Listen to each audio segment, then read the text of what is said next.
नमस्कार दिव्यांग मित्र मैत्रिणींनो, दिव्यांगांचा आवाज बोलान या चॅनलमध्ये मी ओमकेश आपल्या सर्वांचं सहर्ष स्वागत करतो। आजचा विषय आहे जे काही महाराष्ट्र सरकारने योजना जाहीर केली आहे 31 डिसेंबर पर्यंत त्याची मुदत आहे। 31 डिसेंबर 2025 पर्यंत त्याची मुदत आहे, तर त्या योजनेबद्दल आपण आज बोलणार आहोत। याआधीही आपण व्हिडिओ बनवला आहे, पण तरीही म्हणजे बनवला आहे आणि बनवत राहू आपण की व्हिडिओ सगळ्यांना म्हणजे अगदी छोट्यातल्या छोट्या मुलापर्यंत तो व्हिडिओ समजेल किंवा ते मुद्दा समजेल किंवा ते त्या विषयातून आपल्याला काय घ्यायचं आहे किंवा त्या व्हिडिओमधून काय बोध घ्यायचा आपल्याला हे समजेल अशा स्पष्टीकरणासहित किंवा अशा तोडक्या मोडक्या शब्दात मी तुम्हाला व्हिडिओ बनवला होता। त्याच्या बाबतीत कोणतंही दुमत नसलं पाहिजे खरं तर आजचा व्हिडिओ आहे घरपट्टी पाणीपट्टी 50% सूट या योजनेबाबतीत।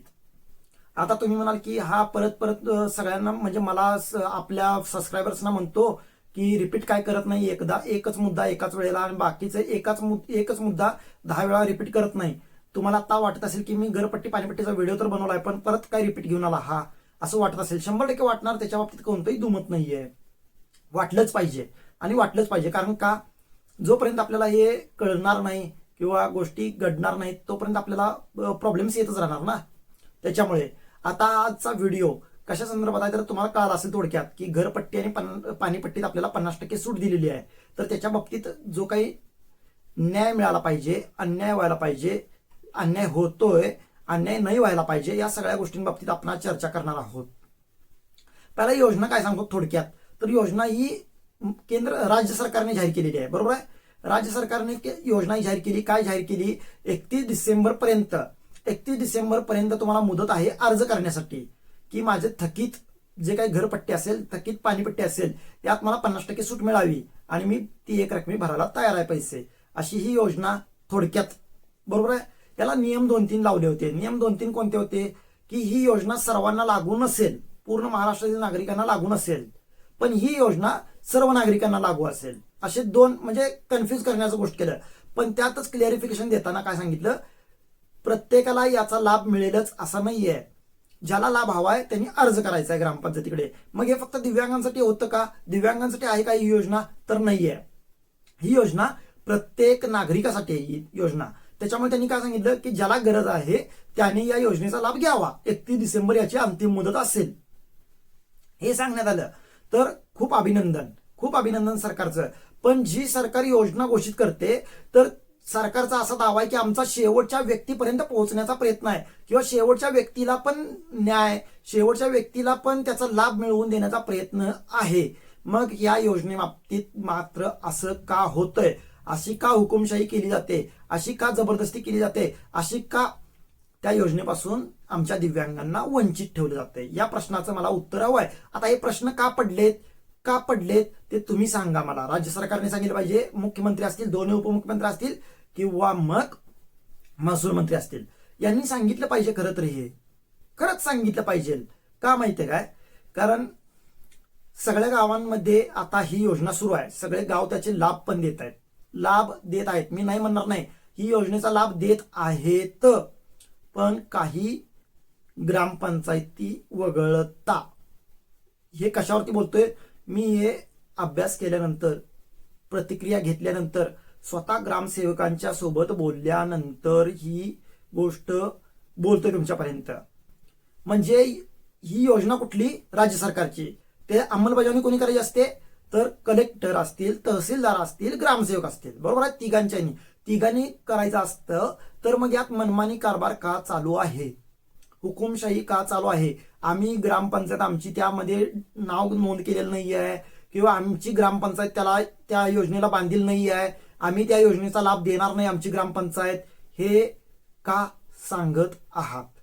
जर ही पूर्ण राज्यासाठी योजना असेल तर ती योजना माझ्या गावासाठी का नाही आहे, का माझं गाव या महाराष्ट्रात नाहीये, मी महाराष्ट्राचा नागरिक नाहीये, की माझं गाव महाराष्ट्रात मोजलं जात नाहीये, की महाराष्ट्राच्या महसुलामध्ये माझ्या गावाचा महसूल जात नाहीये, या गोष्टीची क्लिअरिफिकेशन दिलं गेलं पाहिजे। त्याच्यावरती उडवाउडवीची उत्तर का दिली जात आहेत, हे गोष्ट कधीपर्यंत सरकारकडे पोहोचे म्हणून पर्यंत मुदत संपणार, मग या योजनेचा हेतू काय होता? सगळ्यांनी घरपट्टी भरावी, सगळ्यांनी पाणीपट्टी भरावी. जी काही वर्ष 2 वर्ष 3 वर्ष 5 वर्ष जी काही घरपट्टी थकलेली असते, लोक भरायला उदासीन असतात. ग्रामपंचायत लेवलला, गाव लेवलला प्रत्येकाकडे पैसा असतो असं नाही. कर भरण्यासाठी प्रत्येकाकडे पैसा असतो, प्रत्येकाला तेवढं कळतच असं नाही, प्रत्येकाला ती कागदपत्र लागतातच असं नाही. ज्या वेळेला कागदपत्र लागतात त्यावेळेला तो त्या ग्रामपंचायतीमध्ये जातो आणि तिथे ते जे काही दंड, जे काही पैसे असतील तर ते भरल्याशिवाय त्याला कागद दिली जात नाहीत. मग त्यावेळेला तो पैसे भरायच्या जोडणीत लागतो, पैशाची जुळवाजुळव करतो आणि मग ते पैसे भरून मग ते कागदपत्र घेतो. याच्या नुकसान नागरिकांचं होऊ नये म्हणून सरकारने ही योजना आणली की सगळ्यांचं बऱ्यापैकी ह्या योजनेचं यश म्हणता येईल 70 ते 75% येईल ज्या वेळेला सगळे गावकरी, सगळे ग्रामपंचायती या योजनेला मध्ये सहभागी होतील. मग जर सहभागीच तुम्ही करून घेत नसाल तर ते सहभागी कसे होणार? कारण सांगताना काय सांगितलंय, तुम्हाला सक्ती नाहीये म्हणून सांगितलंय. त्या ग्रामपंचायतीने ग्रामसभा घेऊन किंवा गावसभा घेऊन ठराव करायचा आहे म्हणून सांगितलंय, बरोबर आहे? त्या GR मध्ये म्हणा किंवा त्या परिपत्रकामध्ये म्हणा. मग तुम्ही ते न घेता तुमचं गाव त्यामध्ये नाहीये म्हणून का सांगताय? तुम्ही गावसभा घेतली, तुम्ही ग्रामसभा घेतली, तुम्ही सरपंचांना विचारलं, तुम्ही ग्रामसेवकाला विचारलं, तुम्ही तहसीलदारांचा आदेश घेतला, तहसीलदारांना तुम्ही विचारलं, तहसीलदारांची तुम्ही परवानगी घेतली, तहसीलदारांची परवानगी घेतली असेल तर कलेक्टरांची परवानगी घेतली काय? हे मनमानी कारभार का? गावसभेमध्ये नागरिकांना विचारलं, जास्तीत जास्त मेजॉरिटीने नागरिकांनी म्हणलं आम्हाला या योजनेचा लाभ नको आहे, आम्ही सगळे पैसे भरायला तयार आहोत म्हणून म्हटलं का? कुणी म्हटलंय का? नाही म्हटलं. तर कारण काय दिली जातात? म्हणजे मला भरपूर फोन आले, दादा आमचं गाव नाही आहे त्यामध्ये, ओमकेश माझं गाव नाही आहे त्यामध्ये, ओमकेश मला आमच्या गावामध्ये ते लाभ दिला जात नाहीये, माझी थकीत 1 वर्ष 1.5 वर्षाची पाणीपट्टी घरपट्टी आहे पण मला त्याचा लाभ दिला जात नाही, मी एवढे पैसे एकदम भरू कुठले? असं मला फोन आले. त्यावेळेला मी ग्रामसेवकांचं त्या नाव घेणार नाही, पण त्या ग्रामसेवकांना विचारलं असता आम्ही या योजनेमध्ये सामील आमचं गाव केलेलं नाही आहे म्हणून सांगितलं गेलं, पहिली गोष्ट. दुसरी गोष्ट का केलं नाही तर जर तसं 50% सूट दिलं तर आमचा वेळेवरती पगार होणार नाही. म्हणजे जे काही ग्रामपंचायतीमध्ये कर्मचारी आहेत तर त्यांचा पगार वेळेवरती किंवा पगार त्यांना मिळणार नाही, ही कारणं झाली. मला सांगा, तुमच्या गावाच्या महसूलमधूनच तुम्ही पगार घेता का? गावाची पाणीपट्टी गोळा झाल्यानंतरच तुम्हाला पगार होतो का? गावाची घरफाळा गोळा झाल्यानंतरच ग्रामसेवकांचा किंवा कर्मचाऱ्यांचा पगार होतो का? तुम्ही कुठल्या बेसिसवरती? वरून तुमचं पगार असतं, ग्रामसेवकांचं तर वरून पगार येतं. मला जितकी माहिती आहे तितकी.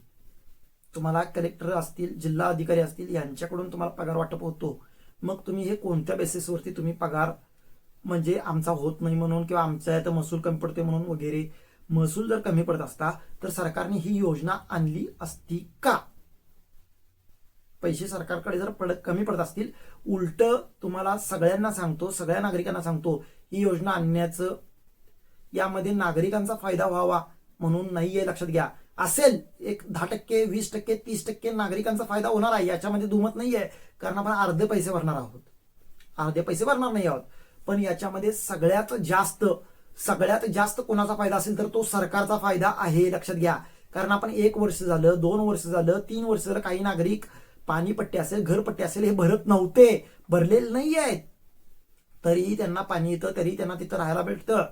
मग काय झालं की जे त्यांना पैसे येऊन रिसायकल चालू झाली पाहिजे, सायकल चालू झाली पाहिजे. सायकल पूर्ण अशी चालू असते ना ती, जी काय एकावर एक अवलंबून असतो तर ते चालू होतं. मग तो आर्थिक निधी किंवा आर्थिक पैसे जे काही ग्रामपंचायतीला येणे गरजेचे होते तर ते 1 रुपया पण येत नव्हता या अशा गोष्टीमुळं.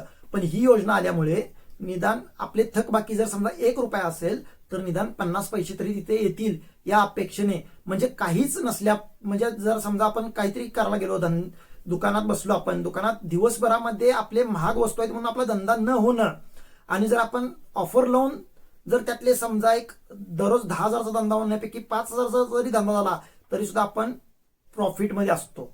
का तर तिथं आपला आयटम जास्त खपलेले असतात, तिथे जास्तीत जास्त नागरिकांनी भाग घेतलेला असतो. हे मला उदाहरण द्यायचं होतं. म्हणजे मग तसंच ज्यांनी थकीत जे आहेत तर त्यातले 50 ते 75% जरी लोकांनी घरपट्टी पाणीपट्टी भरली तरी सुद्धा सरकारकडे पैसा हा जमा झाला. पैसा जमा करण्याचं हे नियोजन आहे आणि खूप अतिउत्तम आहे. वर्षाला अशा काहीतरी योजना आल्या पाहिजेत खरं तर. त्याशिवाय पैसा हा चेन मध्ये येणार नाही. पैशाला पैशाने हे करायचं असतं, कामाला लावायचं असतं. पण जो पैसा घरामध्ये, जो पैसा डब्यामध्ये, जो पैसा साखरे डब्यामध्ये, जो पैसा तांदळाच्या डब्यामध्ये पडून होता, तर तोच पैसा आता फिरू लागला. त्यासाठीच ही योजना अत्यंत आनंदाची आहे. पण हे जे काही ग्रामपंचायती अन्याय करतायत, तर त्याच्यावरती आता मार्ग काढायचा वेळ आलेली आहे, मार्ग काढायची वेळ आलेली आहे. आणि तात्काळ, कारण आता 5 ते 6 दिवसच राहिलेले आहेत वर्ष संपाला. 31 तारीख ही अंतिम मुदत दिलेली आहे. त्याच्यामुळे लवकरात लवकर आपल्या ग्रामपंचायतीमध्ये जायचं. GR माझ्याकडून मागा, आपल्या ग्रुपवरती आहे GR, तो घ्या, डाउनलोड करून घ्या. ते GR ची प्रिंट मारायची, एक अर्ज लिहायचा. अर्ज तुमच्या ग्रामपंचायतीचं नाव लिहायचं, तुमच्या मधी विषय लिहायचा. विषय काय लिहायचा? घरपट्टी पाणीपट्टीमध्ये 50% सूट मिळण्याबाबत प्रति ग्रामसेवक एक अर्ज ग्रामसेवकांना द्यायचा, एक अर्ज सरपंचांना द्यायचा. हे 2 अर्ज तयार करायचे. सरपंच किंवा ग्रामसेवक महोदय किंवा प्रति ग्रामसेवक मी असं या गावचा रहिवासी आहे आणि मी या गावचा रहिवासी आहे, तर मी आपल्या गावामध्ये घरपट्टी, घराचा व पाण्याचा लाभ घेत आहे आणि मला त्यामध्ये माझी इतक्या दिवसांची पाणीपट्टी, इतक्या दिवसांची घरपट्टी थकीत आहे, तर त्यामध्ये मला 50% सूट मिळावी, असा एक छोटा अर्ज द्यायचा आहे. त्याच्या खाली तुमचं नाव, तुमचं सिग्नेचर करायची आणि ते नेऊन अर्ज त्या ग्रामसेवकांना, त्या सरपंचांना द्यायचा. त्यांच्याकडून हे 2 अर्ज लिहिलेत ना, त्याचा एक झेरॉक्स कॉपी काढून घ्यायची आणि ग्रामसेवकांच्याकडे दिले की त्यांच्याकडून एक पोच घ्यायचा, त्यांची सही आणि त्यांचा शिक्का मारून त्यांचं घ्यायचं एक. आणि दुसरं सरपंचांच्याकडनं पण तसंच करायचं, सही आणि सिग्नेचर मारून, सही आणि शिक्का मारून पोच घ्यायची. आणि पोच घेतल्यानंतर ते 2 दिवसच वाट बघायचे आपण, कारण दिवस संपत आलेले आहेत, लक्षात घ्या. 2च दिवस वाट बघायचे. 3ऱ्या दिवशी तो अर्जाची कॉपी घ्यायची, अर्जाची प्रत घ्यायची आणि नीट तहसीलदारांच्याकडे जायचं. तहसीलदारांना सांगायचं आपल्या तालुक्यामध्ये कित्येक गावांना याचा लाभ दिला जातोय, पण आमच्या गावामध्ये ग्रामसभा घेतली नाही, गावसभा घेतली नाही, किंवा आम्हाला विचारलं सुद्धा नाही तुम्हाला या योजनेचा लाभ पाहिजे की नाही पाहिजे, तुम्हाला या योजनेचा लाभ घ्यायचा आहे की नाही घ्यायचा, हे विचारलं नाही आम्हाला. न विचारता सदस्य असतील, सरपंच असतील, ग्रामसेवक असतील, यांचं यांनी मनमानी कारभार करून हे ठरवलं आणि आम्हाला याच्यापासून वंचित ठेवलं, एवढंच बोलायचं. आणि त्यांना एक अर्ज द्यायचा, तसाच सेम अर्ज त्यांना द्यायचा. सेम अर्ज म्हणजे काय? विषय वरती तहसीलदार कार्यालय टाकायचं, तुमचं तालुक्याचं नाव टाकायचं, विषय टाकायचा, ग्रामपंचायतीकडून होणारा अन्याय किंवा ग्रामपंचायतीकडून मला या घरपट्टी व पाणीपट्टीच्या योजनेचा लाभ मला मिळत नाहीये, आणि प्रति किंवा महोदय जे काय असेल ते तहसीलदार महोदय तुम्ही यामध्ये लक्ष घातलं पाहिजे असं सांगायचं. आणि एकटं जाण्यापेक्षा, अर्ज एकटं करायला जाण्यापेक्षा 5 जण जा, 10 जण जा, तुमच्या गल्लीमधील, तुमच्या गावामधील जे काही लोक आहेत तर त्या लोकांना घेऊन जा. 5-10 अर्ज एकदम गेले ना तर ते लगेच ऍक्शन घेतील, लगेच. मी हे तुम्हाला खरोखर म्हणजे अन्याय होऊ नये म्हणून हे दिव्यांगांना सांगतोय. आणि हे फक्त अर्ज दिव्यांगांनीच करायचा आहे का? तर तसं नाही आहे. नॉर्मल लोकांनाही, पूर्ण प्रत्येक महाराष्ट्रातील नागरिकाला, प्रत्येक लाभार्थ्याला याचा लाभ घेता येणार आहे, किंवा प्रत्येक लाभार्थी या अन्यायावरती तक्रार करू शकतो. मला एक आता 7-8 गावांच्या तक्रारी आलेल्या आहेत. मी त्या गावांची नावं घेणार नाही, पण त्या गावांनी सुधारलं पाहिजे. त्या गावातील जे काय अधिकारी आहेत त्यांनी असं आमच्या दिव्यांगांच्यावरती, असं आमच्या आपल्या नागरिकांच्यावरती अन्याय केला नसला पाहिजे आणि त्यांना न्याय दिला पाहिजे, एवढंच मी सांगेन. बाकीचं काही सांगणार नाही. आणि तुमचं गाव ते पण महाराष्ट्रातच आहे, तुमचा तालुका महाराष्ट्रातच आहे, तुमचा जिल्हा महाराष्ट्रातच आहे. जर नसेल तसं तर तसं सांगा. महाराष्ट्रात कोणती एखादी योजना येईल किंवा महाराष्ट्रात जे काही नियम बनतील त्याला आम्ही बांधील नाही आहोत म्हणून सांगा, मग आम्हाला पटेल, खरोखर पटेल, नाहीतर पटणार नाही. तर याच गोष्टी होत्या. काय अडचण असेल तर नक्की कमेंटमध्ये व्यक्त व्हा. आता आपण भेटूया पुढच्या व्हिडिओमध्ये. तोपर्यंत जय महाराष्ट्र, जय दिव्यांग.